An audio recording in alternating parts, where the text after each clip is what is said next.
Good morning, friends. It is Monday,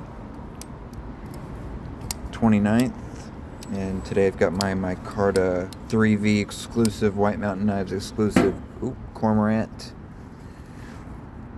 Got the full Micarta scales, 3V blade, which is an amazing tough blade steel. Very soft handles, very quiet. Very nice, very fidget friendly. Cormorant's a lot of fun.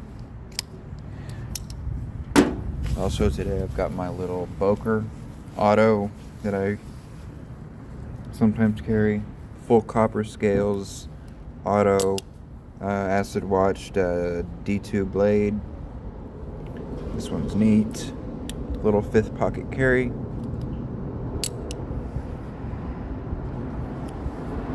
I always forget the name of this little Boker. But it's pretty cool. I enjoy it.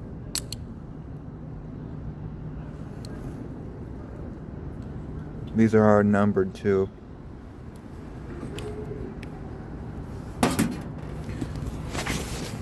What's in everybody's pockets today?